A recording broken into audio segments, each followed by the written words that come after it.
दूर एक गांव में दो मित्र नकुल और सोहन रहते थे। नकुल बहुत ही धार्मिक था और भगवान को बहुत मानता था, जबकि सोहन बहुत मेहनती था। एक दिन सोहन ने नकुल से बोला, नकुल, मैं सोच रहा था हम 1 बीघा जमीन खरीदते हैं, जिससे हम बहुत मेहनत करेंगे और अच्छी फसल उगाकर अपना एक सुंदर सा घर बनाएंगे। इस बात पे नकुल बोलता है, क्यों नहीं मित्र, मैं भी तो यही चाहता हूँ। फिर दोनों ने एक जमीन खरीदी। सोहन तो खेत में बहुत मेहनत करता, लेकिन नकुल कुछ काम नहीं करता, बल्कि मंदिर में जाकर भगवान से अच्छी फसल की प्रार्थना करता था। इसी तरह समय बीतता गया। कुछ समय बाद खेत की फसल पककर तैयार हो गई, जिसको दोनों ने बाजार ले जाकर बेच दिया और उनको अच्छा पैसा भी मिला।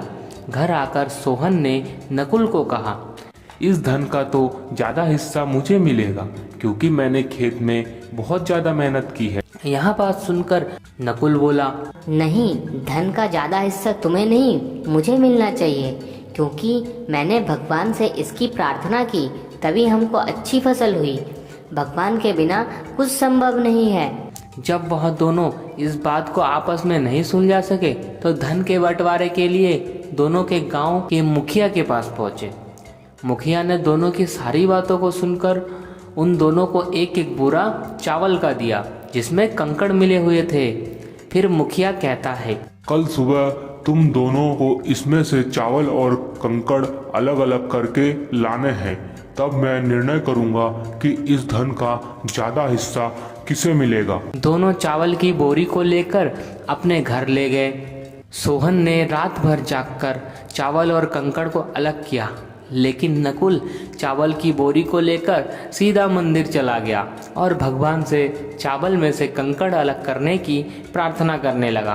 अगले दिन वे दोनों चावल की बोरी को लेकर मुखिया के पास पहुंचे। फिर मुखिया ने नकुल को कहा, दिखाओ तुमने कितने चावल साफ किए। नकुल कहता है, मुझे भगवान पर पूरा भरोसा है कि सारे चावल साफ हो गए होंगे।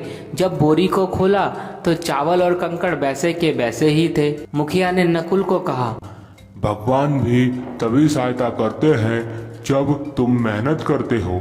मुखिया ने धन का ज़्यादा हिस्सा सोहन को दिया। इसके बाद नकुल भी सोहन की तरह खेत में बहुत मेहनत करने लगा और अब की बार उनकी फसल और भी अच्छी हुई। तो दोस्तों, इस कहानी से हमें यह सीख मिलती है कि हमें कभी भी भगवान के भरोसे नहीं बैठना चाहिए। सफलता प्राप्त करने के लिए कड़ी से कड़ी मेहनत करनी चाहिए।